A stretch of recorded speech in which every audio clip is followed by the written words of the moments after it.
Ողջույն սիրելի հեռուստադիտողներ, եթերում Ազատ շփումն է։ Դե ինչ, կարծես ազգային ժողովի նախագահության հարցը, ընտրության հարցը մոտենում է իր տրամաբանական ավարտին, երեկ էլ երկրորդ փոխնախագահ ընտրվեց Վահագն Ալեքսանյանը, ում շնորհավորում ենք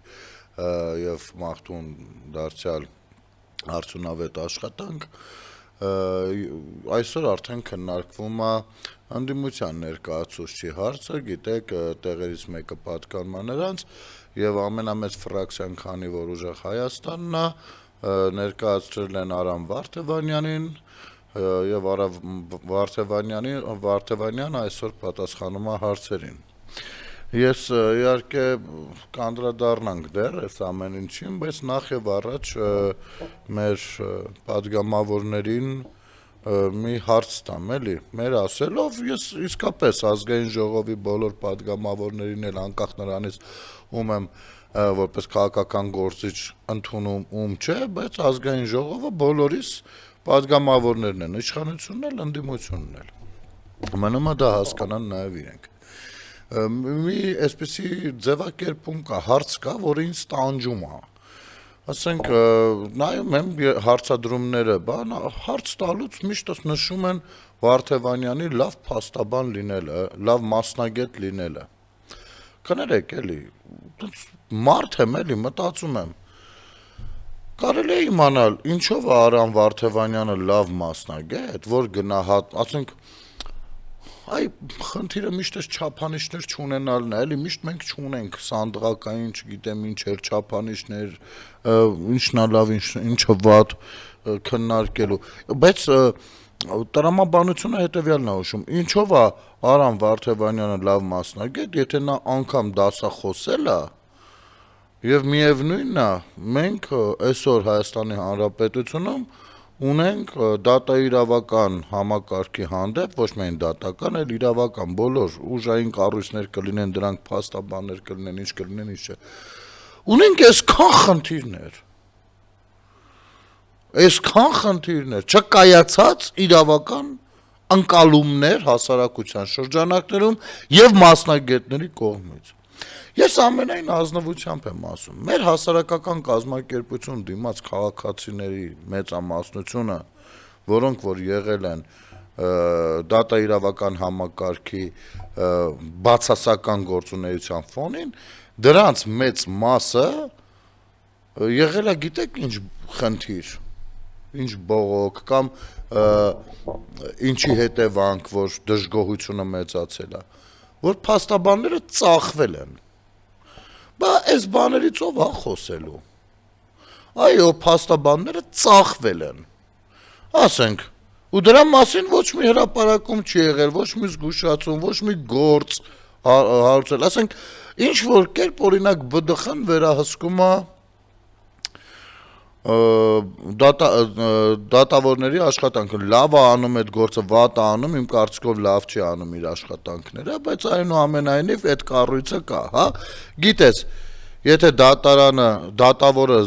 հասկանաս, որ ծախվել է, ունենաս հիմնավոր փաստարկներ, գիտես որտեղ կարող ես դիմել, դեռ հակո կոռուպցիոն դատարանն էլ են կողմ։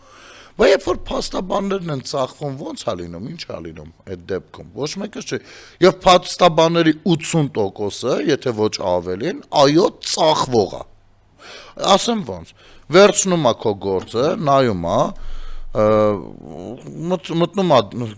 դառնում է քո ներկայացուցիչը դատարանում, եթե մեծ գործ է, հակառակորդ կողմից փորձում են կապվել նրա հետ, դուրս են գալիս վրան, շատ ավելի մեծ առաջարկ են անում, սա շատ sense գրագետ ձևով բերում ու դատական գործը վարի է տալիս, շատ գրագետ փաստաբան իրավաբանական ձևով։ Հետո տանում ես այդ մի գործը մեկ այլ նորմալ փաստաբանի մոտ, նայում է,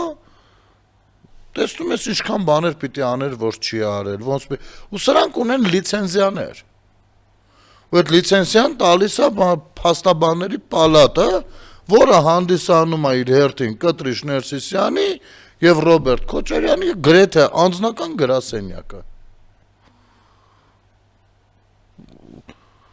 Ու լուրջ բիզնես է դա, ընդ որում սահմանադրական մարմին է, էլի փաստաբանական պալատը։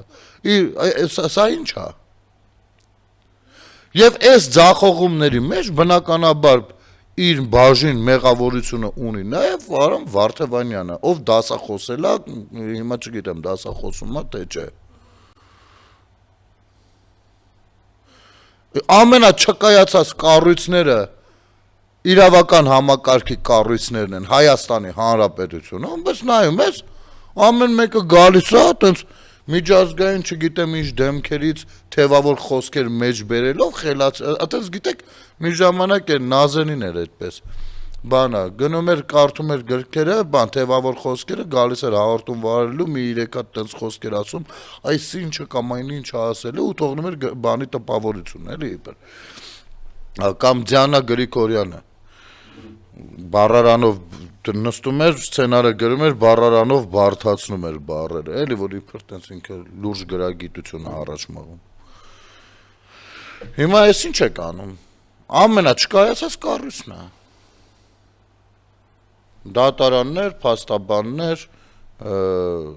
չգիտեմ, ոստիկանական համակարգ, ուժային կառույցները առհասարակ։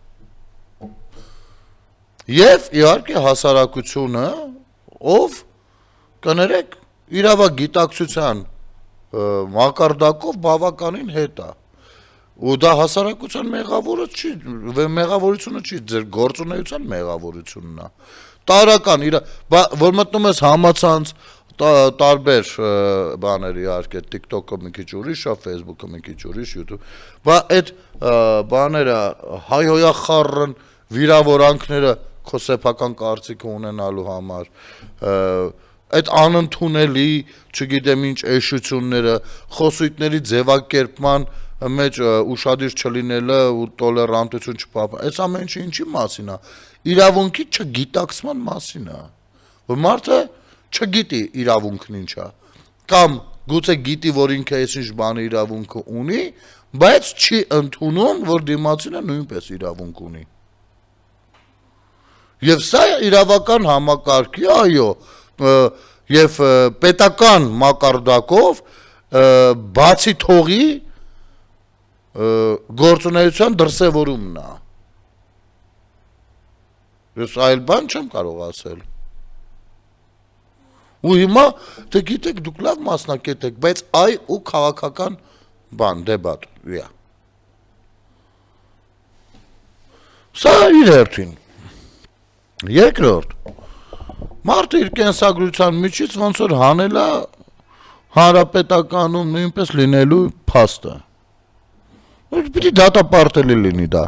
Դա նշանակում է փորձել ես թաքցնել ու խաբել, ստել, չգիտեմ։ Առհասարակ սա բոլորի պարագայում եմ ասում։ Այնուամենայնիվ, հարցեր կան այստեղ։ Վարդևանյանը Հայաստան դաշինքի падգամավոր էր, դե փողոտ տեղեր մտել։ Հիմա ուժեղ Հայաստանում է, դե փողոտ այդտեղ է մտել, հո գաղափարական բաներ առաջ մղող կուսակցություններ չէր մտնելու, հա։ Բայց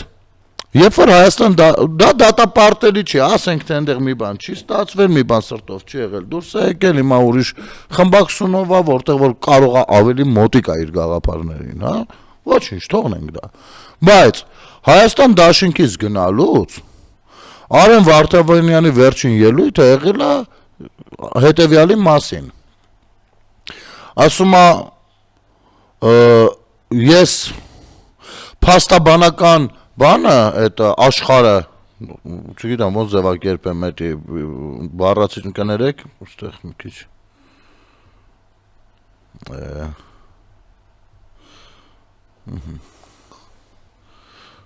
ներեցեք այդ բառակապակցությունը, որ հնարավորինս փաստաբանական համայնքը իմ կարիքն ունի։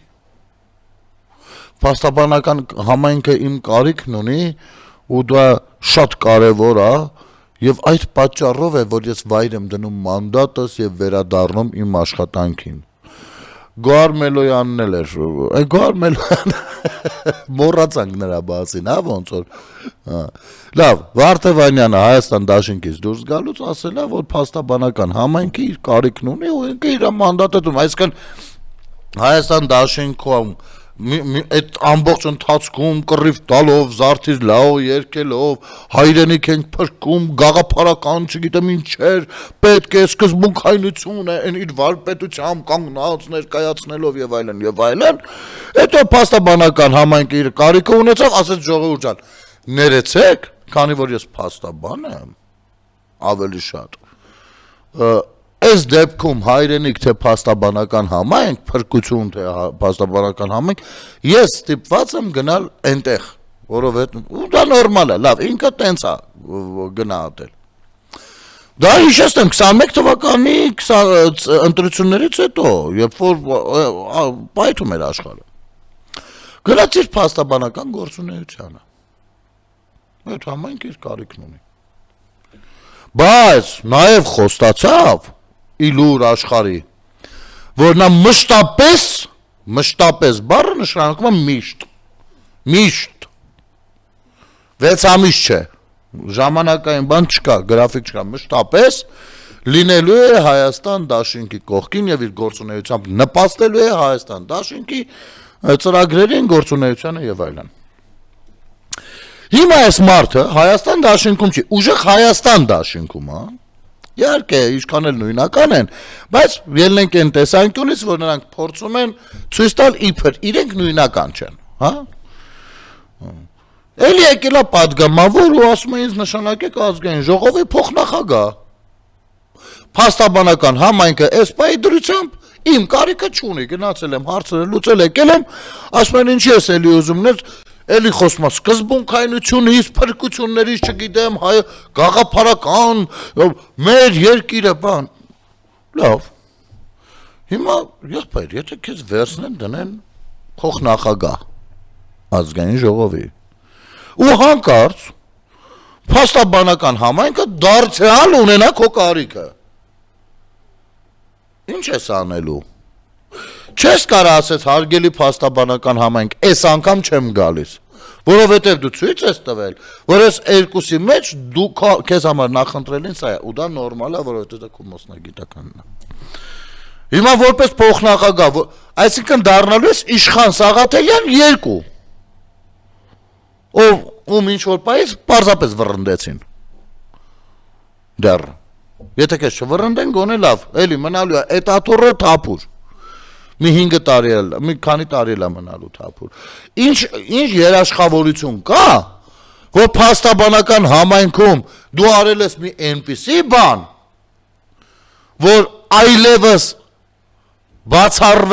բացառելուն մոտ է, որ քո կարիքը չի լինի,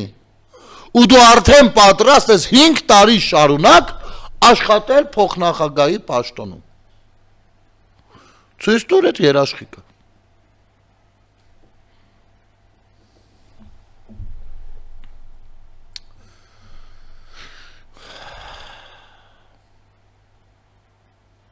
Մենալ ազգային ժողովի հիմա հիշում եք հենց առաջին բանի հենց նախագահի ընտրության ժամանակ Ռուբեն Ռուբինյանը որ պիտի ընտրվեր քվեարկության արդյունքները երբ որ նայում էի ես այստեղ ասացի մի բան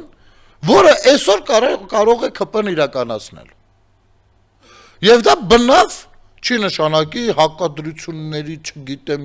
բարեկրթության սահմանը, այն որ ինչքան եք այդ բառը օգտագործում այժմ։ Չէ, դա կնշանակի նույն քաղաքական գործունեությունը ոնց պատկերացնում է ուժեղ Հայաստանը։ Ասեմ ինչի մասին է խոսքը, հիշեցնեմ։ Երբ որ Ռուբինյանը պիտի ընտրվեր, ես այստեղ ծիծաղել եմ ընտրության ձևի վրա։ Նայեք։ Ուրեմն Հայաստան դաշինքը ներկայացուցիչ չունի ազգային ժողովի փոխնախագահ, այսինքն չկա սպառնալիք, որ հնարավոր է իր թեկնածուին էլ քաղաքացիական պայմանագիրը դեմ քվեարկի։ Ուժեղ Հայաստանը ունի, բայց բոլորս ենք հասկանում, որ ամեն դեպքում ընդդիմություն իշխանություն բանը կա, նորմալ է, որ կարող է եւ դեմ քվեարկեն, բայց կարելի է պարզապես չմասնակցել ընտրությանը։ Հիմա Հայաստան դաշինքը, ով կարող էր հստակ իր դիրքորոշումը դեմ հայտնել, որովհետև սենց ինքը ներկայացուցիչ չունի, հետո խնդիր չի ունենալու, նա ասեց, որ Ես չեմ մասնակցելու ընտրություններին, իսկ ուժեղ Հայաստանը շատ լավ իմանալով որ ներկայացուցիչ ունի, քվեարկեց դեմ, փոխանակ ասել որ ես չեմ մասնակցում, այսինքն տեղերով պիտի փոխվեին, ռազմավարությունը թարսեին, էլի, երևի SMS-ը ճիշտ չեն կարդացել, նրան ուղված SMS-ը երևի կարդացել է սա, սրան ուղված SMS-ը երևի կարդացել է սա, եթե ուժեղ Հայաստանը չմասնակցել ընտրություններին Հայաստան դաշինքն էլ թող գներ դեմ քվեարկեր, կլիներ նորմալ, այդ պարագայում քաղաքացիական պայմանագրի կողմ քվեարկությունը կամ բավարար ձայներ տալը ընդդիմությանը, որպեսզի Վարդևանյանը բարձրանա նստի այնտեղ, մինչև փաստաբանական համայնքի փողով կանչը, կլիներ ինչ որտեղ արդարացված, բայց եթե դրել ես 4 չէ ես քվեարկել, ուժեղ Հայաստան, խնդիր չկա, հիմա քաղաքացիական պայմանագիրը ելնելով նույն տրամաբանությունից կարա չէ քվեարկի, որ չէ ախպեր ջան, ընդ որում 3 անգամ կարա այդ պրոցեսը կրկնվի, դրանից հետո մի 6 ամիս մինչև մյուս բան նստաշրջան չեք ունենա, ընդդիմությունը չի ունենա աթոռ փոխնախագահի մակարդակում, սա տրամաբանական բանը կլիներ, ես իմիջայլոց այո ակնկալում եմ նման ռազմավարություն եւ գործողություն, գոնե առաջինը, չգիտեմ հետո ոնց, բայց թող դժվար համոզեն, ինչ կլինի որ, մեկը ընդհանուր առմամբ նիստերը էլ չեն խոչընդոտվում, սենց թե նենց ընդեղ ունենք նախագահ, փոխնախագահ, ես հասկանում եմ ԿՊ-ի կառուցողականությունը, որ արագ ընտրենք նախագահ, փոխանախագահներ, որպեսզի անցնենք հանձնաժողովի նախագահ, փոխնախագահներ ընտրելուն եւ ազգային ժողովը մտնի բնականon ունի մեջ, բայց կներեք էլի, բա ընկալումները ուր մնաց, հանրության քաղաքացիության, որ ամեն մեկը որ բարձրանում եք ամբիոնի մոտ, կանգնում եք, ձեր խոսքի մեջ չգիտեմ, սրտանց թե որովհետև անգիր արասեքստա ինչա, հիշում եք քաղաքացում, ճիշտ է, քաղաքացին ակնկալիքներ ունի, քաղաքացին տրամադրություններ ունի, ասեմ ավելին, այս ընտրությունները նենց սուր մթնոլորտում են գնում, թե 21-ի, թե 26 թվականների, որ քաղաքացին վիրավորանք ընդཐུպ միջև ունի, ընդཐուպ միջև անձնական, բա այդ ակնկալիքների հետ ոնց ենք վարվելու, այդ նեգատիվի հետ ոնց ենք վարվելու, դուք իրար այդտեղ գնաք ժպտակ, բա մենք ինչ ենք անում, չէ, ես համերաշխության կողմնակից եմ, և նորմալ մարդկային շփումների, և իմ պատրաստակամությունը մի անգամ չի, որի ցույց դրել եմ, բայց կներեք, մշտապես պատի եմ հանդիպել, ասենք, արդեն ոչ թե համերաշխ մարդու տպավորություն ենք թողնում, երբ որ փորձում ենք մարդկայնորեն շփվել նրանց հետ, այլ հիմար մարդու տպավորություն ենք թողնում,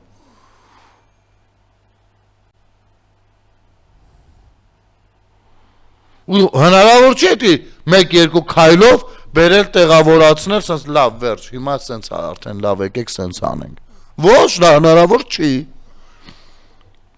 ես համաձայն եմ, որպես հանրային գործիչ ինքս էլ պիտի փորձեմ շատ բաներ դնել երկրորդ պլանում ու այդ օրակարգը առաջ տանեմ հասարակությանը, բայց պատրաստակամություն պիտի լինի նաև, չէ, հակառակ կողմից, իսկ իրենք ինչ պիտի անեն, մետ նայեք, լրատվական ԶԼՄ-ների տիրույթում 90% իրենք են, իրենց լրատվականներով հանդերձ նստած, մեկի մոտ նորմալ ձևակերպում մինչև այսօր չենք հանդիպել, ասեմ ավելին, հրապարակը առհասարակ ռեկորդ սահմանեց, մի հատ Վաղարշակ Հակոբյանը, ով ազգային ժողովի աշխատանքներում ներգրավված չի, ոչ որպես պատգամավոր, ոչ էլ որևիցե բանով, վերագրել էին մի բան, որը բացարձակ կապ չունի իր հետ, ինքը այնտեղ չի,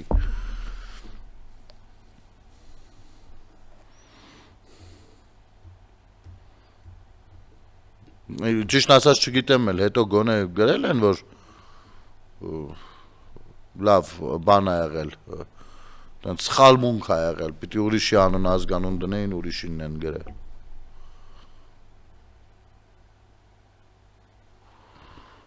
Փաստաբանական պալատը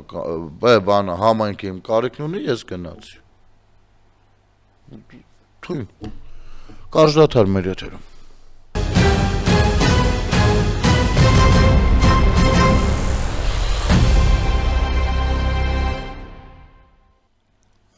Վերադառնանք սիրելի հեռուստադիտողներ։ Եվ իհարկե Վարդևանյանին երկրորդ հարցը։ Սա ինչ վերաբերվում էր փաստաբանական համայնքի հետ կապված, որ բանին 22 թե 23 որ թվականներ, որ հրաժարական մանդատը տրեց գնաց։ Եվ երկրորդ հանգամանքը, որ խոստացել է, որ մշտապես Հայաստան Դաշինքին օգնելու եւ աջակցելու է։ Հիմա սույն անձնավորությունը գտնվում է ուժեղ Հայաստան Դաշինքում եւ ուրեմն հարց։ Դուք բանը օգնելու եւ աջակցելու համար եք Հայաստան Դաշինքին օգնելու եւ աջակցելու համար եք հիմա ուժեղ Հայաստան Դաշինքում։ Այսինքն մեկ այլ դաշինքի միջից շարունակում, այսինքն կներեք էլի դա բան ունի էլի, այտենց ձևակերպում ունի։ Այսինքն հիմա դուք ագենտ եք Հայաստան Դաշինքի կողմից ուժեղ Հայաստանում։ Ներդրված ագենտ եք, որ ասենք շարունակում եք օգնել, թե այնտեղ բաներ սիրուն ձևակերպում էր, ասացիք գնացիք։ Ինչի եմ սա ասում։ Ինձ առանձնապես չի հետաքրքրում դա։ Ինձ հետաքրքիր է ձեր բարեվարկությունը, ինչպիսինն է, էլի, եւ սկզբունքայնությունը ինչպիսինն է, որովհետեւ այսօր դուք դարձյալ գեղեցիկ ձևակերպումներով խոսում եք, ես ուզում եմ հասկանամ, ձեր խոսքը քանի կոպեկի արժեք ունի։ Իմ խնդիրը որպես քաղաքացի դա է, որովհետեւ վաղը մյուս օր մարդ ես բարձրանում ու նստում ես փոխնախագահ, ասենք թե։ Որ նստեցիր փոխնախագահ, քո գործողությունների քաշը ինձ հետաքրքիր է որպես քաղաքացի։ Ընդ որում ես այն եզակի դեպքերից է, որ եթե դրական պատասխանես ասես հայ ես Հայաստան Դաշինքի ագենտն եմ ուժեղ Հայաստանում, այ կասեմ, տեսակ մարդը խոստացել էր մշտապես օգնելու է, մշտապես օգնում է։ Անցնենք, Վարդևանյանին մի պահ թողնենք, որովհետև քննարկումները դեռ շարունակվում են։ Ես ուզում եմ խոսել Երևանից մի դրվագից։ Տարոն Չախոյան, հարգելի, շատ ուրախ եմ, որ դու ազգային ժողովում ես ու քո ելույթները նույնպես կտեսնենք, որովհետև մինչ այժմ հիմնականում գրառումներով էինք բավարարվում։ Պարոն Չախոյանը, նայելով Նարեկ Կարապետյանին եւ նրանց թիմին, իհարկե սուր ձևակերպումներ, հակադարձումներ, այսինքն Տարոն Չախոյանը իրենից չի վերցրելու որոշել կոպիտ խոսել, հա? Կներեք, ձեր ուժեղ Հայաստան, ձեր քաղաքական առաջնորդը, այն բանը ցինիկ դեմքով կանգնած, միամոտ 100 ժողովրդի կողմից 720,000-ից ավել, եթե չեմ սխալվում, քաղաքացու ձայնով իշխանության եկած թիմին անվանում է Գյորմամիշ։ Գիտեք, առհասարակ, երբ որ տենց մեկը մյուսին այդ մակարդակում վիրավորում է, այդ վիրավորանքը հասնում է մինչև մարդուն։ Հասկանում ես։ Հիմա այս մարդը իսկ Գյորմամիշ երևի գիտեք ինչ է նշանակում։ Չտես։ Այ թուրքերեն բառը։ Միանգամից հարստացած ու դրա արժեքը չհասկացող բան, ինչ ասես կարելի է այստեղ։ Հիմա կանգնել ես Գյորմամիշ։ Կներեք, քաղաքական թիմի ներկայացուցչի պատասխանը ինչպիսին պիտի լինի։ Այդ որ բարեկրթությունից պայմանավորվել եք ազգային ժողովում, ես վստահ եմ, որ Նիկոլ Փաշինյանն իր կառավարությունով տեղյակ է դրանից ու նա նույնպես, եթե կա կառավարության նիստերին, փորձելու է պահպանել այդ կանոնները։ Երբ չպահպանի, վստահաբար ներողություն կասի։ Այս պետք է միշտ ենք լսել։ Հիմա սրանից պահանջեք ներողություն, ոչ թե հարձակվեք Տարոն Չախոյանի վրա, ով որ հակադարձում է։ Սա մեկ, երկրորդ։ Ես ուղիղ ասում եմ պարոն Չախոյանին, հարգելիս, այն որ փորձում եք նրանց հանդիմանել կամ հիշեցնել, որ իրենք հանդիսանում են ռուսամետ ուժ, գոնե նրա համար, որ առնվազն նրա համար, որ իրենց քաղաքական առաջնորդը FSB-ի ինֆորմացիոնի ցենտրի ներկայացուցիչ է, դուք դրանով ոչ թե հանդիմանում եք նրանց, այլ կոմպլիմենտ եք անում, իրենք դա ընդունում են, որպես կոմպլիմենտ, ասեմ ինչու, այնտեղ ներկաներից գրեթե յուրաքանչյուրը, ինչ եմ ասում գրեթե, ոնց որ արդեն հասկացա ինչ ասում են, մի քանիսը կան, չգիտեմ,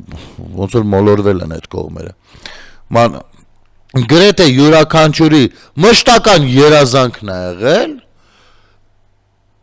ասենք կհամարեին մեծագույն ձեռք բերում իրենց կյանքում եւ կարիերայում, եթե իրենց անձնագրային գործում նույնպես գրված լիներ ինֆորմացիոննի ցենտր FSB։ Սա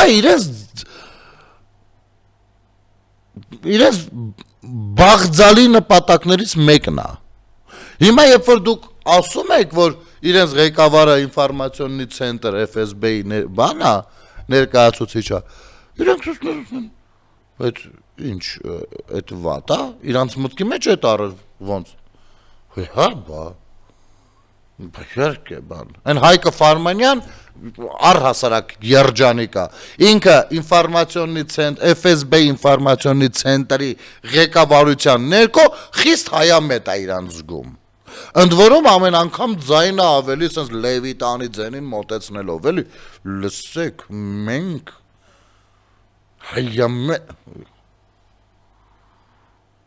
ուր է ձեր հայտարարությունը, երբ որ Պուտինը ձեր մասին խնդրում էր Փաշինյանին, ուր է ձեր հայտարարությունը, չի կարող, օրինակ, չի կարող Ռուսաստանի Դաշնության հարգարժան ղեկավարի խոսքը վերաբերել մեզ, որովհետև մենք հանդիսանում ենք ամբողջովին պրոհայկական ուժ, ոչ թե պրոռուսական։ Հայկ Ֆայրմանյան, եւ լավ կլիներ նույն Լևիտանի ձայնով։ Ուսանթեթը հայացքը կախացած բան ձենով, որ փորձում եք խոսել, մենք հայամետ ենք։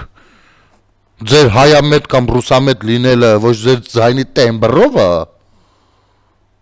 ոչ էլ ձեր ծանր հայացքի խաղով է։ Դուք ռուսամետ ուժ եք, ու դրա մասին հստակ հրապարակումները դրված են։ Գործունեության բնույթը է թվում։ Դաշտը նույնպես աշխատանքները ի բարօրություն, որ պետությանը դա նույնպես տեսանելի է։ Հասկացանք։ Դուք ռուսամետ ուժ եք, Հայկ Ֆարմանյան, հատկապես դու։ Կոնկրետ դու։ Որովհետև նա ով փորձում է կոծկել կրկնակի նվիրվածությունա ցուցաբերում այն տիրույթին, որը կոչվում է օտարամետ։ Հիմա դա ռուսամետ է, ինչա մետ է, չգիտեմ։ Բայց ձեր պարագայում Ռուսաստանամետ է։ Իմիջայլոց, Ռուսաստանից ենք խոսում։ Պատկերացնում եք, Օվերչուկը հայտարարությամբ հանդես եկել, բավականին անմեղ աչքերը թաքնցնելով ակնոցների տակ։ Հիմա Ռուսաստանի Դաշնության եւ Հայաստանի միջև ապրանքաշրջանառությունը կտրուկ նվազում է։ Այն նախորդ տարվա համեմատ նվազել է 2/3-ով։ ԵԱՏՄ-ի եւ Հայաստանի հարաբերություններում զարգացող իրավիճակը կանխատեսելի էր, լրագրողների Չոլպանաթայում հայտարարել է Ռուսաստանի փոխվարչապետ Ալեքսեյ Օվերչուկը, բանկավարությունների բանը Ալեքսեյ Կլորոյով է գրվում։ Նրա խոսքով վերջին 3-4 տարիների ընթացքում ռուսական կողմը բազմիցս զգուշացրել էր Երևանի գործընկերներին նման զարգացումների հնարավորության մասին։ Այսինքն սպառնալիքները 23-24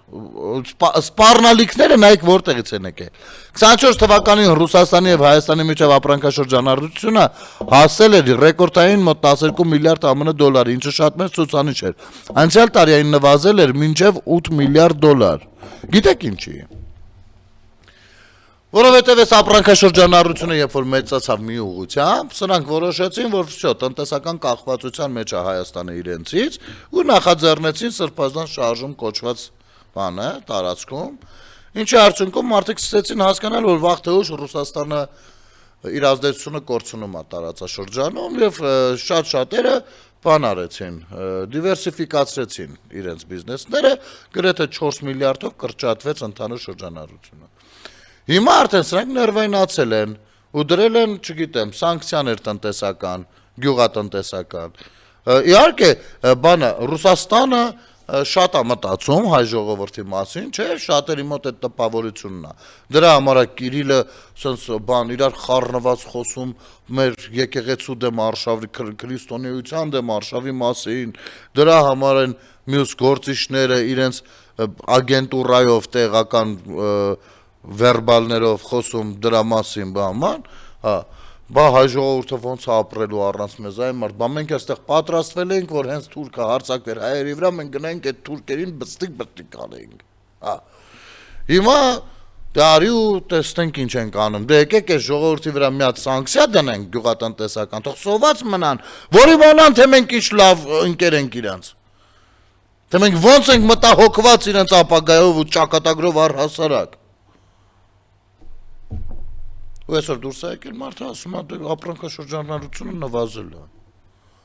ես ես ասեմ,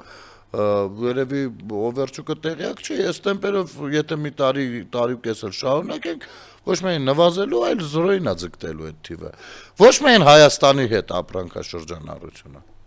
այլ ԵԱՏՄ մյուս երկրների հետ նույնպես, որովհետև սա դաս է ԵԱՏՄ մյուս երկրներին,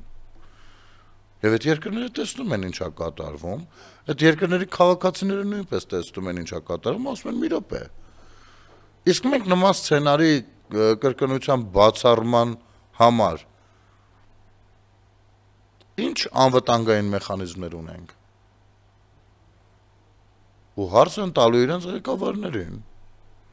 Եվ ճնշումներ է մեծանալու։ Հասկանում եք։ Եվ այո, վարչապետի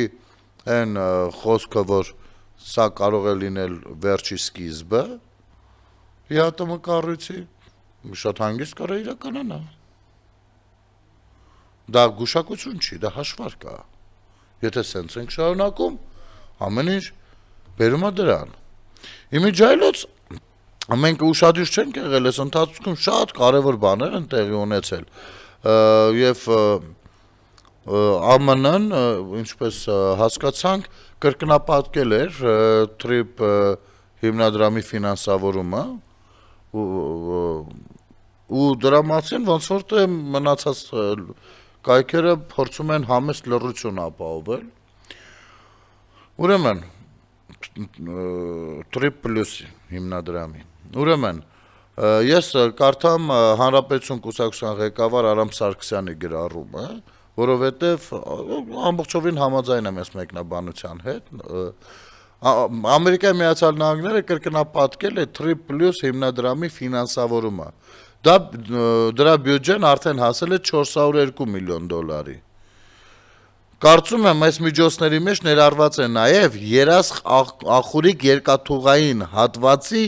արդիականացման ծրագիրը, իհարկե ուղիղ դրա մասին դեռ չեն ասում, բայց մարդը կարծում է, որ դրա համար պիտի ուրիշ ինչի համար է կրկնապատկվում, որտեղ ծախսելու համար է, էլի։ Եթե այդ գնահատականը ճիշտ է, ապա դա նշանակում է, որ նախատեսված է նաև Հարավկովկասյան երկաթուղի ընկերությունից կոնցեսիայի հետ վերադարձի դիմաց փոխհատուցման հարցի լուծումը։ Եթե այս ամենը հաստատվի, ապա այն կդառնա Հայաստանի տրանսպորտային ինքնիշխանության վերականգնման կարևոր քայլերից մեկը եւ փառք Տիրոջը։ Ասված դա իսկապես դա այդպես լինի եւ վերջապես այդ երկաթուղիները նույնպես կսկսեն զարգանալ Հայաստանում եւ մեր քաղաքացիները եւ բիզնես ոլորտը նույնպես դա գուցե բարձր կգնահատեն։ Սա ինչ վերաբերվում էր TRIP-ին եւ Ժորժ ջան, քանի որ վերջին րոպեներն է, ես ուզում եմ ընթերցել նախ 3 նախարարություններ բանը կանվանափոխվեն, սա նույնպես կառավարության նիստում կարծես թե ընդունվեց, կառավարության կառուցվածքի եւ գործունեության մասին 18 թվականի մարտի 23-ի ՀՕ 253N օրենքում փոփոխություններ կլինեն, որոնք կառավարության այսօրվա նիստի օրակարգում արդեն ընդունվել են։ Մասնավորապես 3 նախարարությունների անվանումները կփոփոխվեն։ Այսպես, բարձր տեխնոլոգիական արդյունաբերության նախարարությունը կկոչվի բարձր տեխնոլոգիական արդյունաբերության եւ արհեստական բանականության նախարարություն։ Գիտեք, սա միայն անվանում չի փոխում, ժողովուրդ ջան, սա գործունեություն է լայնանում, այսինքն արդեն այդ պերսպեկտիվան կա ու անհրաժեշտություն կա պետական մակարդակով այդտեղ արդեն կառավարման հարց լուծելու, ինչը շատ լավ է, եւ սա վաղվա մասին է։ Աշխատանքի եւ սոցիալական հարցերի նախարարությունը կկոչվի աշխատանքի եւ բարեկեցության նախարարություն, այստեղ արդեն ոնց որ խնդիր ենք տեսնում դրված։ Իսկ արտաքին գործերի նախարարությունը արտաքին գործերի եւ միջազգային առևտրի նախարարություն։ Այստեղ արդեն ռազմավարական ավելի ուղիղ քայլերի, մոտեցումների հետ կապված ներկայացուցչության անհրաժեշտությունն է։ Եվ պարզապես անվանում փոխել չի, սա ինձ համար բավականին հետաքրքիր ընտրությունն է նոր անվանումների ու դա ինձ միայն դրական ազդանշաններ է տալիս, հա, այտենց։ Եվ ազգային ժողովը դեռ վաղը կքննարկենք, ես ուզում եմ ընթերցել ձեզ համար Երևանին եւ մարզերին վերջին 1 տարում որքան այգի, զբոսայգի, պուրակ եւ անտառային տարածք է վերադարձվել։ Գլխավոր դատախազը մանրամասներ է ներկայացրել, սա ընթերցեմ հատուկ այն մարդկանց համար, ովքեր ասում են ինչա արվում։ Իհարկե դատախազության գործունեությունից կարելի է եւ տեմպերից որոշակի դժգոհություններ ունենալ, բայց խնդրեմ սա զեկույցը կապված այգի, զբոսայգի, պուրակ եւ անտառային տարածքների հետ, որոնք որ մեր թոքերն են։ Հայաստանի Հանրապետության գլխավոր դատախազ Աննա Վարդապետյանն այսօր կառավարության նիստում անդրադարձել է 25-26 թվականների ընթացքում դատախազության պետական համայնքային շահերի պաշտպանության լիազորության շրջանակներում Հայաստանի Հանրապետությանն ու համայնքներին վերադարձված հանրային բարիքին, այգիներին, պուրակներին, զբոսայգիներին, անտառային տարածքներին։ Աննա Վարդապետյանը մանրամասներ ներկայացրել Սյունիքի, Տավուշի, Գեղարքունիքի, Կոտայքի, Արարատի եւ Լոռու մարզերում, ինչպես նաեւ մայրաքաղաքում վերադարձած գույքերի մասին, մասնավորապես ընդգծելով. Սյունիքի մարզում պետական համայնքային շահերի պաշտպանության լիազորության շրջանակում դատախազական ներգործության արդյունքում Սիսյան համայնքի տիրապետմանն է վերադարձվել մայիսի 28 զբոսայգում գտնվող 5 հողատարածք 3153 քառակուսի մետր մակերեսով, իսկ Կապան համայնքի տիրապետմանն է վերադարձվել Վազգեն Սարգսյանի անվան զբոսայգում գտնվող 3 հողատարածք 687 քառակուսի մետր մակերեսով։ Ուրիշ սիրում եք խոսել հերոսներից, հաղթանակներից, լավ այդ անվանումը կարող այգիներից, զբոսայգիներից, այդ սա հողը ուր է գողանում։ Տավուշի մարզում պետական շահերի պաշտպանության լիազորության շրջանակներում դատախազության հայցերի բավարարման, ինչպես նաև դատախազական ներգործության արդյունքում Իջևան համայնքի տիրապետմանն է վերադարձվել Իջևան քաղաքային զբոսայգում գտնվող 16 հողատարածք 5260 քառակուսի մետր մակերեսով, իսկ Դիլիջան համայնքի տիրապետմանն է վերադարձվել 67 հեկտար մակերեսով հատուկ պահպանվող տարածքներ, նպատակային եւ բնապահպանական գործառնական նշանակությամբ հողամաս, որի շուկայական նին մոտարկված կադաստրային արժեքը 4 միլիարդ 579 միլիոն դրամ է, 12 միլիոն 436 հազար ԱՄՆ դոլար։ Սա գողացված են, գողացվել են Արամ Վարդևանյան, ձեր լավ մասնագիտական շնորհքի արդյունքում սենց բաներ է գողացվել Հայաստանից, այն Արցախի Տիկին Արեգա, սենց բաներ է Հայաստանից գողացվել, հանձնել են, էլի, իրանք իրար մեջ իրար են հանձնել։ Արարատի մարզում պետական շահերի պաշտպանության լիազորության շրջանակներում դատախազական ներգործության արդյունքում Արտաշատ համայնքի տիրապետմանն է վերադարձվել Քաղցրաշեն բնակավարի Շահումյան փողոցի պուրակում գտնվող 2 հողատարածք 250 քառակուսի մետր մակերեսով։ Համայնքի ֆինանսավորման պուրակում բարեկարգման աշխատանքները մեր ունեցած տեղեկություններով ավարտվել են։ Արարատ համայնքի տիրապետմանն է վերադարձվել նաև քաղաքային զբոսայգում գտնվող 4 հողատարածք 4601 քառակուսի մետր մակերեսով։ Համարյա ողջ զբոսայգին, էլի։ Դատախազությունը տեղեկացրել է նաև, որ դատախազական ներգործության արդյունքում Հայաստանի Հանրապետության տիրապետմանն են վերադարձվել Արարատի մարզի համայնքային վարչական սահմաններից դուրս գտնվող պետական սեփականություն հանդիսացող բնապահպանական հողերից 60 միլիարդ 553 միլիոն դրամ արժեքով շուրջ 5330 հեկտար մակերեսով հողատարածքներ։ 65 գույքային միավոր։ Հողատարածքների նկատմամբ դադարել է Կենտրոնների աշխարհ ՍՊ ընկերության անհատույց օգտագործման իրավունքի պետական գրանցում։ Այս ուղղությամբ ուսումնասիրությունները շարունակվում են, քանի որ այլ հողատարածքների առերևույթ ապօրինի տիրապետման վերաբերյալ տեղեկություններ են ստացվել։ Գեղարքունիքի մարզում կներեք մի 2 րոպե։ Գեղարքունիքի մարզում պետական շահերի պաշտպանության լիազորության շրջանակներում դատախազական ներգործության արդյունքում Հայաստանի Հանրապետության տիրապետմանն է վերադարձվել Սևանի ափամերձ տարածքում գտնվող 6 հողատարածք 5.7 հեկտար մակերեսով։ Դատախազությունը տեղեկացրել է նաև, որ դատախազական ներգործության արդյունքում 25 թվականի դեկտեմբերից մինչև 26 թվականի հուլիսի 1-ն ընկած ժամանակահատվածում Սևան լճի ափամերձ բացարձակ նշից ցածր 68 հողամասերում ապամոնտաժվել է ապօրինի կառուցված 201 շենք շինություն։ Սևան ազգային պարկ պողակի կողմից լուծվել դադարեցվել է 2 պայմանագիր։ Ապամոնտաժման աշխատանքները կշարունակվեն լողափնյա սեզոնի ավարտից հետո։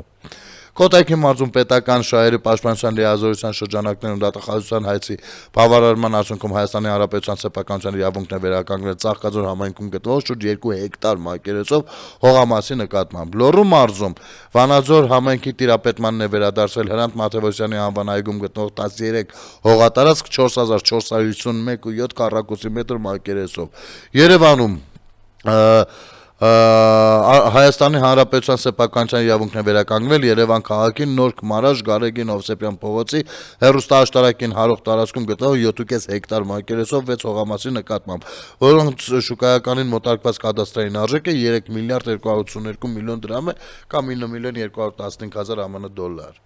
Այսքանը վերադարձվել է եւ սրանք են նախադեպային որոշումներից հետո ու դեռ վերադարձվելու է գողոնները գողացածները տարել իրանք իրենց համար վայելում են հանրային տարածքները զբոսայգիները պուրակները իրանք իրենց համար վայելել են հիմա եկել են հայրենիքը պետք է փրկել մեր ժամանակ լավ էր լուրջ եք խոսում կշարունակենք վաղը եթերում ազատ շփումներ